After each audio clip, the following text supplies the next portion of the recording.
It's July 7th, 2023, and you're watching Russia Hates the Truth, a fact-focused current events program produced by the AFU's Territorial Defense Forces Media Studios in Kyiv. I'm Sergeant Sarah Ashton-Cirillo of the Armed Forces of Ukraine. Thanks for joining us.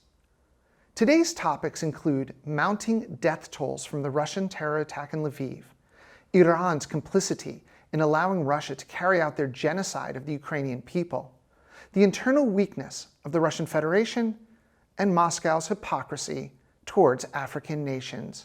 This episode, as every episode does, begins with lies direct from the Russian Federation, their paid propagandists, and allies in the Kremlin-controlled media. Yesterday we discussed the Russian ruse of trying to lull the world into thinking it wants peace, when what they actually are demanding is Ukraine's capitulation and surrender. 3 times Russia has reneged on agreements tied to their full-scale invasion of Ukraine.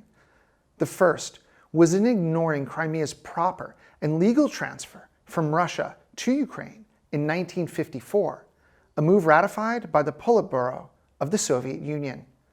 The 1994 Budapest Memorandums, which the Kremlin also unilaterally ignored on multiple occasions, including during the illegal and temporary occupation of Crimea, their backing of Russian armed separatists in the Donbass in 2014, and again with the full-scale invasion in 2022.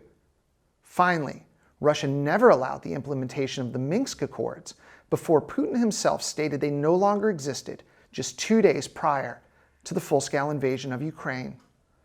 In broaching peace yet again, Russia wants the world to forget that neither their signatures nor words hold any value.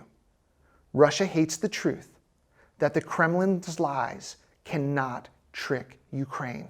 The death toll from the Russian terror attack on Lviv has increased, with 10 eternal heroes now forever remembered and 42 others injured. Russia hates the truth that in the world of 24-hour news cycles and short attention spans, we will never let them escape justice for their crimes and terrorism against the people of Ukraine. In a meeting of the UN Security Council, Ukraine's permanent representative to the United Nations, Sergei Kislitsa, recently addressed Iran's arming of Russia with combat drones. Since September of 2022, Russia has swarmed Ukraine with more than 1,000 Iranian-manufactured drones. Russia's use of Iranian drones for terrorism follows the same tactics used by terrorists in the Middle East. Despite demands by Kyiv for Iran to stop sanctioning and sponsoring Russian attacks on the people of Ukraine, Iran has only responded with ridiculous denials. Ultimately, Iran's decision to work with Russia violates international law, specifically UN Security Council Resolution 2231. The Kremlin has engaged in sloppy attempts to rebrand the Iranian-manufactured Shaheeds 131 and 136 into the Garhans 1 and 2, allegedly created in Russia. However, thanks to the analysis of shot-down Shaheeds by Ukrainian experts, Russia hates the truth that we know both the sourcing of the drones they use against us and the true nature of the relationship between Moscow and Tehran. In an interview with CNN, President Zelensky questioned Putin's internal control over the people of Russia, along with the Russian military as a whole. The tangible weakness of both the Kremlin and Russia's armed forces has come into clear focus recently. Almost all battle-ready Russian troops have been employed during the war against Ukraine. This chewing up of his experienced military was on display as the Wagner PMC nearly reached Moscow. Prigozhin's mutiny showed Putin the risk he faced from entire regions and the reality that armed internal resistance to his dictatorship has already begun. Russia hates the truth that by invading Ukraine on February 24th, 2022, he unleashed a two-front war, one external with Ukraine and one internally against the Kremlin itself. Moscow is internationally isolated due to its full-scale invasion of Ukraine. In turning to the global south and African leaders for support, Russia's message of anti-imperialism and anti-colonialism is being seen for what it is: hypocrisy. Russia's invasion of Ukraine is an imperialistic and colonial-based undertaking. The Kremlin's support of the Wagner war criminals in Africa is in itself neocolonialism.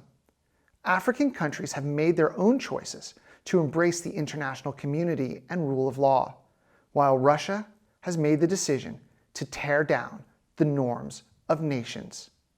Russia hates the truth that the world sees through its blatant distortion of reality. Yesterday, President Zelensky tweeted out appreciation to the Netherlands House of Representatives for recognizing the Holodomor. Since May, the parliaments of Great Britain, Slovakia, and Croatia have all done the same.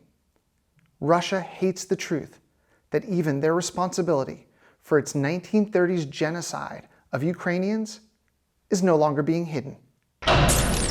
We end with this video from near Bakhmut, where soldiers of the 26th Artillery Brigade hit a concentration of BM-21 Grad rockets with a well-aimed shot from the Crab self-propelled guns.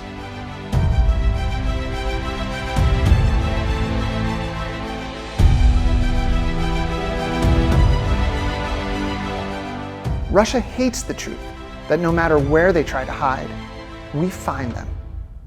Thanks for joining us. Slava Ukraini, and may God bless our troops.